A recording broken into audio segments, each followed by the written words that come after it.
السلام علیکم ورحمۃ اللہ وبرکاتہ۔ بسم اللہ الرحمن الرحیم وبہ نستعین۔ کل گزشتہ یہ تیسری حدیث کی تشریح ہو رہی تھی جو بہت ایک طویل حدیث ہے، اور ہم لوگ یہاں تک پہنچ گئے تھے کہ جناب نبی کریم صلی اللہ علیہ وسلم کے پاس وحی آ گئی اور جبریل امین وحی لے کر آئے، تو انہوں نے آ کر آپ صلی اللہ علیہ وسلم سے عرض کیا کہ پڑھیے، تو آپ نے فرمایا کہ ما انا بقاری، میرے لیے پڑھنا محال ہے، میں پڑھا لکھا نہیں ہوں، میں پڑھ نہیں سکتا۔ میں نے پہلا ترجمہ یہ کیا تھا، میں پڑھ نہیں سکتا، اور یہ ماں جو ہے نافیہ ہے، یہ کہ اس کی خبر پر با داخل کیا ہے، تو اس لیے اس کو ماں نافیہ ہی مانیں گے۔ جن لوگوں نے اس کو استفہامیہ مانا ہے وہ صحیح نہیں ہے۔ اس کے بعد فرشتے نے، آپ نے فرمایا کہ مجھے فرشتے نے پکڑا اور بہت زوروں کی بھیجا جو ہے، اور سینے سے لگا کر بھیجا، حتیٰ بلغ منی الجہد۔ تو میں نے بتایا تھا کہ اس کو جہدو اور جہدہ اور جہدہ اور جہدو تینوں چار طرح سے پڑھ سکتے ہیں۔ تو جہد کے معنی طاقت اور قوت کے ہوتے ہیں، اور جہد کے معنی مشقت اور تکلیف کے ہوتے ہیں۔ تو اگر جہد پڑھیں گے حتیٰ بلغ منی الجہد، تو مطلب ہوگا کہ میرے قوت برداشت جواب دے گئی، اور اگر جہدہ پڑھیں گے تو اس کا مطلب یہ ہوگا کہ اتنی زور سے دبایا تھا کہ اس کا دبانا جو ہے قوت برداشت کی انتہا کو پہنچ گیا۔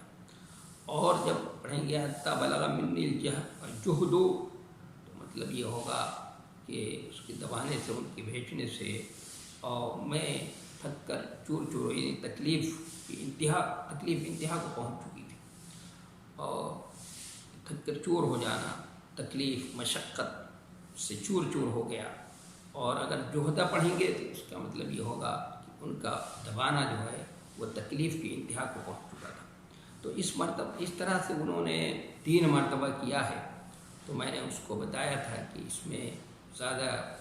ہمیں اس کی تحقیق کی اور کھوج پرت کی ضرورت نہیں ہے، بس صرف یہ اسی طرح کا مسئلہ اس کو سمجھنا چاہیے جیسے شق صدر کا مسئلہ ہے کہ آپ صلی اللہ علیہ وسلم کے سینے کو چاک کیا گیا، 2 مرتبہ ہوا ہے، ایک بچپن میں، دوبارہ شب معراج کے اندر، اور پھر اس کو آپ کے قلب اطہر کو پاک و صاف کیا گیا۔ تو اسی طرح سے یہاں پر بھی جبریل امین کے ذریعے سے ان کو بھیجا ہے، ان کو 3 مرتبہ تدریجی طور پر، تو آپ کی طرف وہ علوم حکمت کے خزانے جو ہیں وہ منتقل کیے ہیں، تاکہ آپ جو ہیں کہ اندر وہ صلاحیت پیدا ہو جائے، اور اس وحی کے جو قول ثقیل ہے، اور اس ذمہ داری جو بہت بڑی ذمہ داری کے آپ متحمل ہو سکیں اور اس کو اٹھا سکیں اس طرح سے، اور آپ کے لیے اٹھانا اس کی آسان ہو جائے، اور آپ کا درجہ جو ہے بلند سے بلند تر ہو جائے۔ اس کے لیے یہ کیا ہے، میں نے کہا تھا اس سے صوفیاء کرام نے اپنی توجہ اور معلوم نہیں کس طرح سے حلول اور کیا کیا توجیحات لوگوں نے کی ہیں، یہ سب توجیحات کی یہاں پر کوئی گنجائش نہیں ہے ہوتی ہے۔ تو آپ صلی اللہ علیہ وسلم نے فرمایا کہ میں تو پڑھ نہیں سکتا۔ تیسری مرتبہ جب آپ نے دوسری مرتبہ کہا کہ میں کیسے پڑھوں بھائی، میں تو پڑھا لکھا نہیں ہوں، پھر پڑھا کہ کس طرح سے پڑھوں، کیسے پڑھوں، تو کہا اقرأ باسم ربک الذی خلق، اس مرتبہ میں اقرأ باسم ربک الذی خلق، کہ اپنے اس رب کے نام سے، اس پالنہار کے نام سے پڑھیے جس نے پیدا کیا ہے، اور جس نے انسان کو خون کے لوتھڑے سے پیدا کیا۔ پڑھتے رہ جائیے، آپ کا رب تو بڑا کرم کرنے والا ہے۔ علم الانسان الذی علم بالقلم، جس نے قلم کے ذریعے سے سکھایا ہے، وعلم الانسان ما لم یعلم، اور انسان کو وہ سکھایا جو کچھ وہ نہیں جانتا۔ یہ 5 آیات لے کر آئے جبریل امین جو ہے نبی صلی اللہ علیہ وسلم کے پاس۔ یہ 600 سال کے بعد، تقریباً 600 سال کے بعد، حضرت عیسیٰ علیہ السلام کے بعد یہ آسمان اور زمین کا رابطہ قائم ہو رہا ہے۔ اور جو پہلی وحی آئی ہے تو وہی کیا ہے، اقرأ، کہ اس وقت کے حالات جو تھے اس کے تناظر میں دیکھا جائے اور کسی سے بھی پوچھا جاتا کہ بھائی ایسے موقع پر زمین اور آسمان کا رابطہ قائم ہو تو اس میں پہلا لفظ کیا ہونا چاہیے، پہلے تنبیہ کیا ہو، پہلی تعلیم کس چیز کی دی جائے، تو کوئی بتاتا ظاہر ہے کہتا ہے عبودت کو ہونا چاہیے، کوئی کہتا ہے صلے ہونا چاہیے، یا کوئی عقیدے کی بات کرتا چونکہ عقیدہ بھی راس الطاعات ہے، سب بیس ہے، وہ بنیاد ہے۔ ظاہر عقیدہ اگر توحید اور یہ صحیح ہے اگر کسی کا تو انسان کے اندر اصلاح جو ہونا شروع ہو جاتی ہے، یہی بیس بنیاد ہے بیس۔ تو لوگ مختلف جوابات دیتے، میں سمجھتا ہوں کوئی یہ نہیں کہتا کہ اقرا سے آغاز ہوگا، لیکن اللہ تبارک و تعالیٰ نے جناب نبی کریم صلی اللہ علیہ وسلم کو جو مخاطب کیا ہے، حالانکہ آپ نبی امی صلی اللہ علیہ وسلم ہیں اور خلوت گزینی وہاں پر تنہائی میں اللہ کی عبادت کر رہے ہیں اللہ کا قرب حاصل کرنے کے لیے، تو اس موقع پر اللہ نے اس لفظ سے آپ کو خطاب کیا، تو اشارہ اس بات کی طرف ہے کہ اب آپ کے ذریعے سے جو امت اٹھائی جائے گی وہ امت طالب علم صرف نہیں ہوگی، متعلم ہی نہیں ہوگی بلکہ معلم بھی ہوگی۔ اب آپ کے بعد جو دور آئے گا وہ علم کا دور ہوگا، حکمت کا دور ہوگا، علم اور تمدن کا دور ہوگا، علوم فنون کے رواج کا دور ہوگا، جیسا کہ ہوا۔ یہ اس بات کی طرف اشارہ ہے کہ آپ کا ماننے والا ہو اور پڑھا لکھا نہ ہو تو ایسا ممکن نہیں ہے، ممکن ہی نہیں کہ آپ کا ماننے والا ہو اور پڑھا لکھا نہ ہو، کہ اس لیے کہ پہلی بات آپ سے یہ کہا گیا، اور وہ بھی اقرا کا لفظ استعمال کیا۔ اقرا جو ہے وہ صرف پڑھنے کے لیے نہیں استعمال ہوتا ہے، پڑھنے لکھنے اور لکھنے سے متعلق جتنی بھی چیزیں ہیں متعلق جو جس جگہ بھی پڑھا جاتا ہے، یہ ساری چیزیں اس کے اندر آ جاتی ہیں۔ بس یہ، اور اس کے بعد یہ کہا کہ اپنے رب کے نام سے پڑھیے، اپنے رب، اپنے پالنہار کے نام سے پڑھیے جس نے پیدا کیا ہے۔ یعنی تعلیم کا رشتہ جو ہے وہ بڑا انقلابی اعلان ہوا کہ تعلیم کا رشتہ رب سے جوڑ، یعنی اس وقت تعلیم تھی، پڑھے لکھے لوگ تھے، یہ بات نہیں، ادب تھا، تمدن تھا، یہ بات نہیں، اور زبان تھی، سلاست تھی، روانی تھی، ادب تھا اس وقت علم، لیکن علم کا رشتہ جو ہے وہ اللہ سے کٹا ہوا تھا۔ تو اب یہ اعلان ہوا کہ اس کے رشتے کو اللہ سے جوڑ دیجیے، اس لیے کہ یہ اگر اس کا رشتہ اللہ سے جڑا ہوا نہیں ہوگا، وہ علم اللہ کے رنگ میں رنگا رنگ ہوگا، تو اس میں انسان کو دھوکہ کھانے کی اور کہیں بھٹک جانے کا امکان ہوتا ہے۔ اس لیے کہ یہ علم کی راہ جو ہے بڑی پرخطر راہ ہے، اور جگہ جگہ شیطان نے پہرے بیٹھا رکھے ہیں، اس لیے اس کو رب سے ہی اس کا جڑا ہونا ضروری ہے، رب کے رنگ میں رنگا ہونا ضروری ہے۔ جیسے کہ آج کل تعلیم بہت ہے لیکن اس کا رشتہ رب سے کاٹ دیا گیا ہے، تو اس لیے جو اس کے فوائد اور جو اس کے نتائج حاصل ہونے چاہیے اس کے حاصل نہیں ہو رہے ہیں۔ تو پہلی تعلیم دی اقرا بسم ربک الذی خلق، کہ اس پالنہار کے نام سے پڑھیے جس نے پیدا کیا، یعنی عام بات کی کہ جس نے پیدا کی، اس کائنات کو بنایا، کائنات کی ہر چیز کو بنایا، پھر خاص طور سے کیا، خلق الانسان من علق، کہ انسان کو خون کے لوتھڑے سے پیدا کیا ہے، یعنی پہلے پانی تھا وہ، پھر اس کے بعد خون، اور خون کا لوتھڑا بنا، اور پھر جو ہے اس مختلف ادوار سے گزر کر کے اللہ تبارک و تعالیٰ نے ایک اچھا اور خوبصورت انسان بنا دیا ہے۔ تو انسان اپنی اس تخلیق کی طرف دیکھے کہ جو رب اتنا قادر ہو،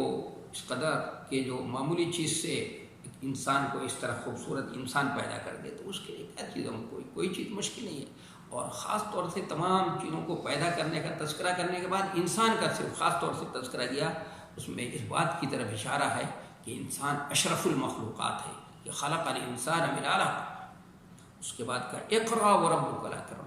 آپ اپنے رب کے نام سے آپ پڑھتے جائیے، اقرا پڑھتے جائیے،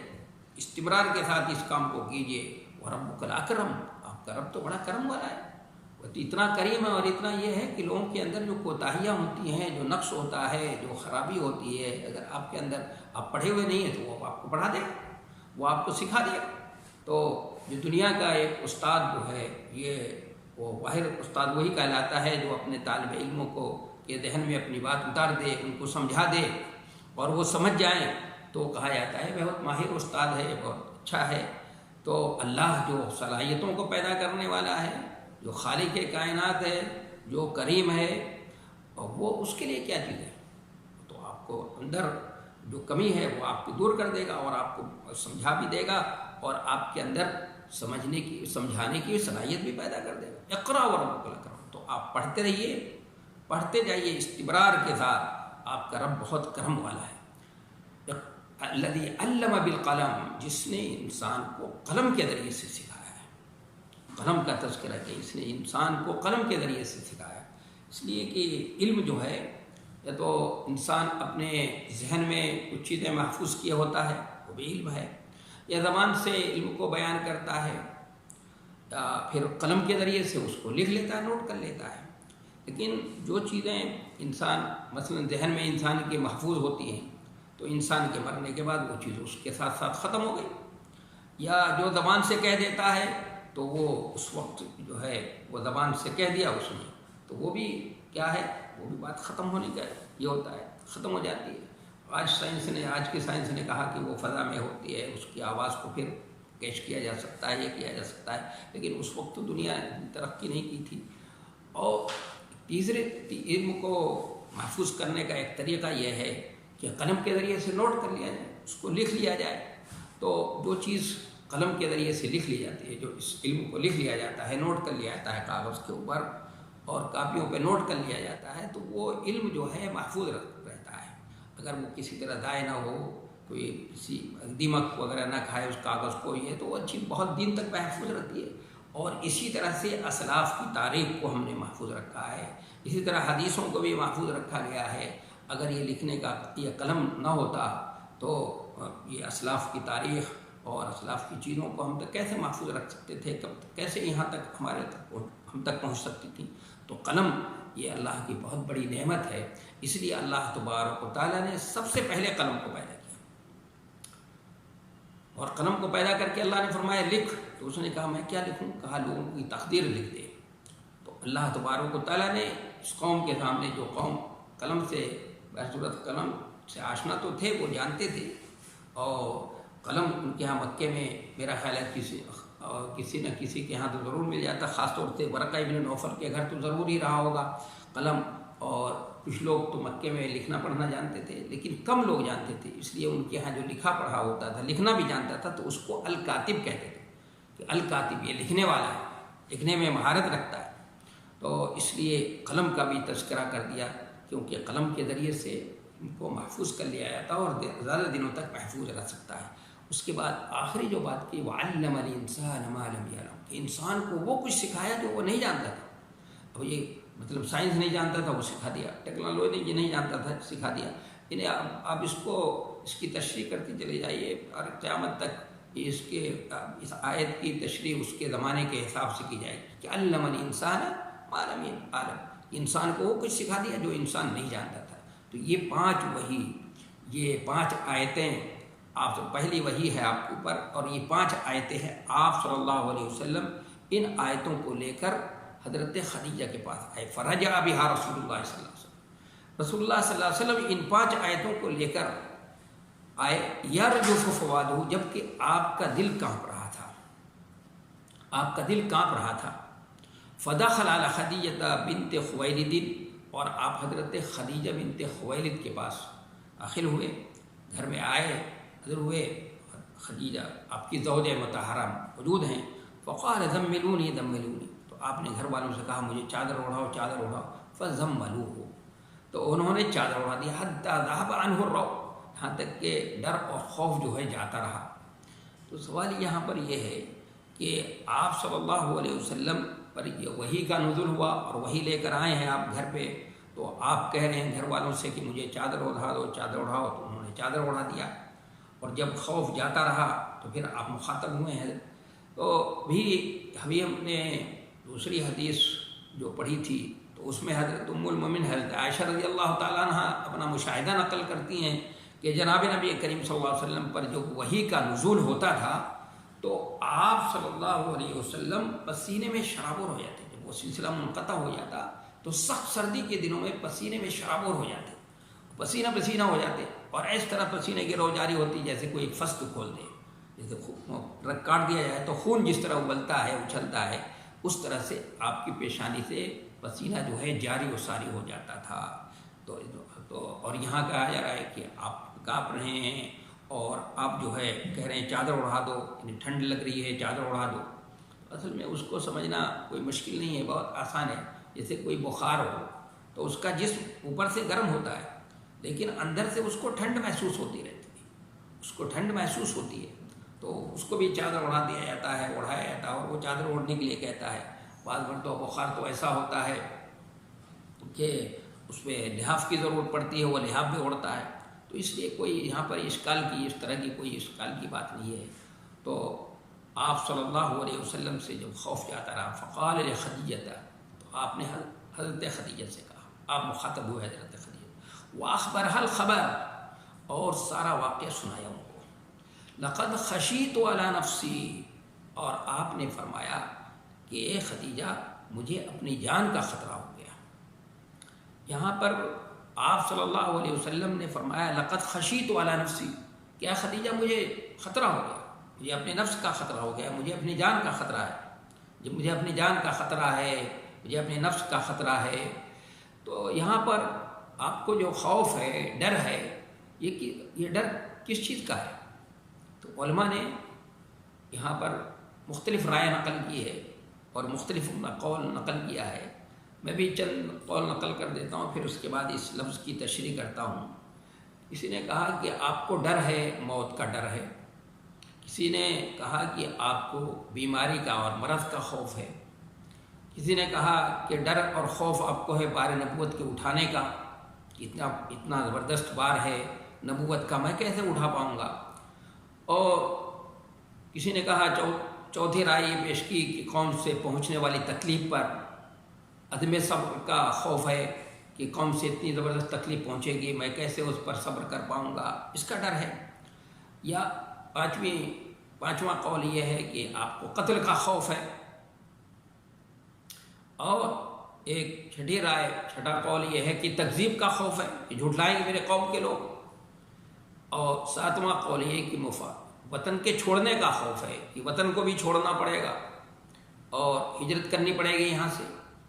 اور آٹھواں قول یہ ہے کہ بار نبوت کی عدم ادائیگی کی صورت میں اگر میں بار نبوت کو صحیح طور پر نہیں ادا کر سکا تو ہلاکت اور عذاب الہی کا خوف ہے کہ ہلاکت ہے تب تو اور عذاب الہی ہے. یہ سب علماء نے قول نقل کیا ہے. تو آپ صلی اللہ علیہ وسلم حضرت خدیجہ سے کہہ رہے ہیں لقد خشیت علی نفسی، مجھے اپنے جان کا خطرہ ہے. کچھ لوگوں نے اس جملے کا مطلب یہ سمجھ لیا ہے، کچھ وہ لوگ جو کم فہم ہیں اور جو حدیثوں کو سمجھنے کی کوشش نہیں کرتے، اس میں ڈوب کر سمجھنے کی کوشش نہیں کرتے، اور اپنی کم فہمی اور کچ فہمی کی وجہ سے انہوں نے اس ٹکڑے کا مطلب یہ سمجھ لیا ہے. لیکن خشیت علی نفسی، تو گویا آپ حضرت خدیجہ سے کہہ رہے ہیں کہ اے خدیجہ مجھے جو ہے وہ اس کا ڈر ہے کہ مجھے کوئی دیوانگی ہو گئی ہے، میرے اوپر جنون کا سا اثر ہو گیا ہے، یا میرے اوپر جناتوں کا اور اس کا شیطانوں کا اثر ہو گیا ہے. یعنی آپ کو اپنی نبوت کا یقین نہیں ہے، آپ کو اس کا یقین یہ ہے کہ ڈر ہے کہ دیوانگی ہو گئی ہے، کسی جن کا اثر ہو گیا یا کسی شیطان کا اثر ہے، اور آپ کو اپنی نبوت کا یقین نہیں ہے. جبکہ حال یہ ہونا چاہیے کہ نبی جب نبوت سے سرفراز کیا جاتا ہے تو اسے اپنی نبوت کا یقین ہوتا ہے. تو گویا انہوں نے کہا کہ جب یہ بات ہے کہ آپ کو اپنی نبوت کا یقین نہیں ہے اور آپ کو اس کا ڈر ہے کہ دیوانگی کا ڈر ہے، شیطان کے کچوکے کا ڈر ہے، کسی جنات کے کا اثر کا ڈر ہے آپ کو، تو گویا آپ کو اپنی نبوت کا یقین نہیں ہے. تو انہوں نے اس کی وجہ سے اس حدیث کو کہہ دیا کہ یہ حدیث صحیح نہیں ہے، کہہ دیا حدیث صحیح. اپنی عقل کا ان کو علاج کرنا چاہیے. ان کی کچ فہمی اور کم فہمی کی بات ہے یہ کہ وہ انہوں نے اس کو سمجھا نہیں. دیکھیے ابھی علماء کے اقوال نقل کیے، کہیں پر کسی عالم نے یہ قول نہیں نقل کیا کہ آپ کو اس کا ڈر خوف ہے کہ شیطان کا خوف ہے یا دیوانگی کا خوف ہے، نعوذ باللہ. نہیں، اس طرح کی کوئی بات نہیں نقل کی. لقد خشیت علی نفسی جو آپ صلی اللہ علیہ وسلم سے حضرت خدیجہ سے بیان کر رہے ہیں، یہ جملہ فعلیہ ہے. اگر اس کو جملہ فعلیہ رکھتے ہوئے اس کی تشریح کی جائے تو آپ صلی اللہ علیہ وسلم نے ان کے سامنے جو صورتحال، جو واقعہ پیش آیا تھا، اس کا نقشہ کھینچا ہے کہ اے خدیجہ جس وقت فرشتے نے مجھے بھیجا تھا تو ایسا محسوس ہوتا تھا کہ میری جان نکل جائے گی اور مجھے جو ہے میری طاقت کی قوت برداشت کی انتہا کو وہ چیز پہنچ گیا تھا، اور اس انداز سے آپ صلی اللہ علیہ وسلم ان کے سامنے حضرت خدیجہ اور اپنی زوج مطہرہ کے سامنے پیش کر رہے ہیں تاکہ وہ بھی متاثر ہوں اور یہ ہوں، اور آپ کی جو ہے وہ حمایت کریں، آپ کا جو ہے تعاون کریں، اور آپ کسی کہیں ایسا نہ ہو کہ وہ انکار کر جائیں۔ یعنی گویا نبی صلی اللہ علیہ وسلم ایک سیاست کے طور پر اور ایک حکمت کے طور پر آپ صلی اللہ علیہ وسلم نے اس وقت کی منظر کشی کر دی ہے جو آپ صلی اللہ علیہ وسلم کے ساتھ پیش آیا تھا۔ اور اگر اس ماضی کو ہم مستقبل کے معنی میں لے لیں، اور لینا صحیح ہے، اس لیے کہ کبھی کبھی مستقبل کو ماضی سے بھی تعبیر کیا جاتا ہے، اس کے تحقق کو بتانے کے لیے عربی میں ایسا بہت ہوتا ہے، تو اس کو اگر مستقبل کے معنی میں لے لیں تو اس کا مطلب یہ ہوگا کہ آپ صلی اللہ علیہ وسلم حضرت خدیجہ سے کہہ رہے ہیں کہ اے خدیجہ، اس بار نبوت کو اٹھا تو میں نے لیا ہے اور میں نے قبول کر لیا، لیکن یہ کوئی آسان کام تو نہیں ہے، یہ ذمہ داری بہت بڑی ذمہ داری ہے،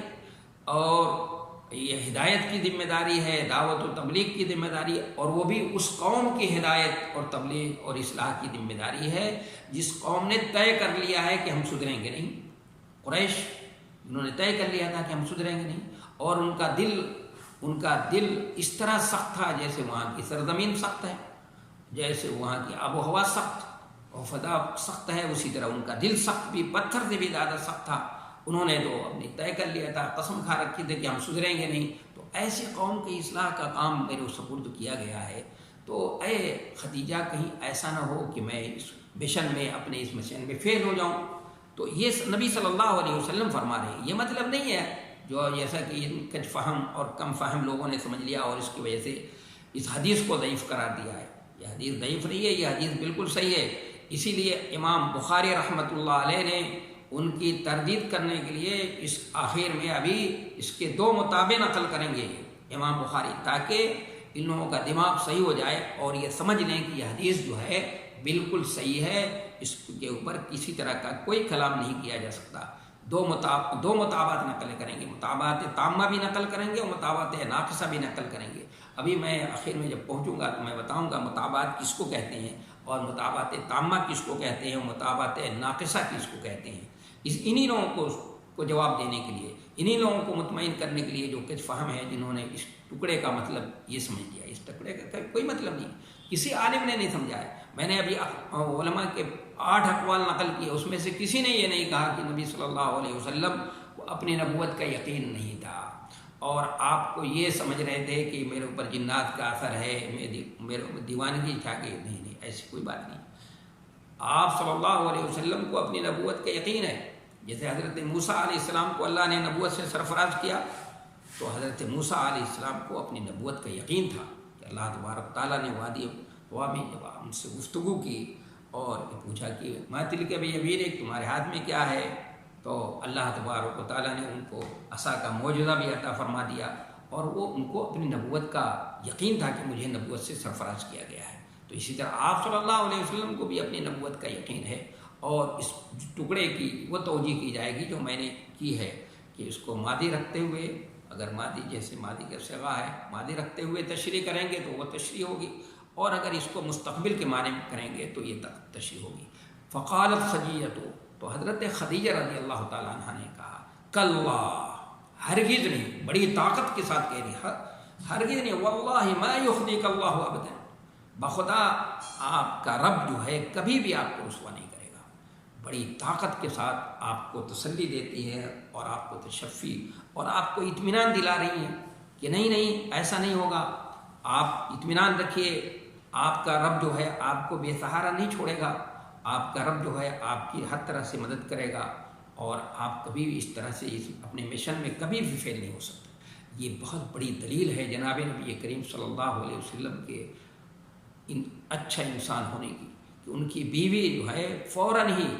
ان کی شرافت کا، اور آپ صلی اللہ علیہ وسلم کو تسلی دلاتے ہوئے آپ کی شرافت کا تذکرہ کریں گے وہ،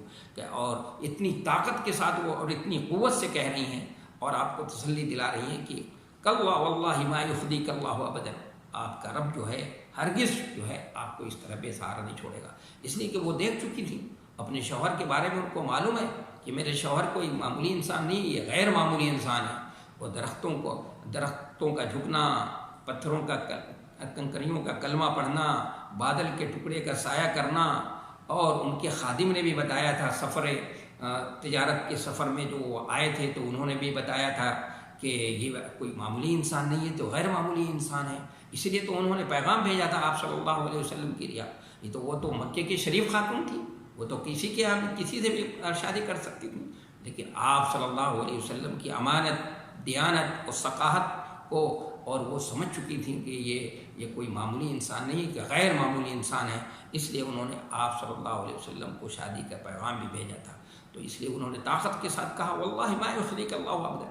وہ پورے طور پر اپنے شوہر سے واقف ہے، اور بیوی ظاہر ہے شوہر اپنے شوہر سے واقف ہوتی ہے، اس سے زیادہ کون واقف ہوتا ہے؟ بیوی سے زیادہ تو کوئی بھی واقف نہیں ہوتا شوہر کے بارے میں. اور کیا کہتی ہیں وہ؟ انک لتصل الرحم.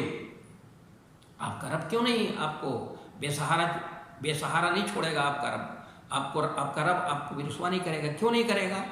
تو وہ آپ کے بارے میں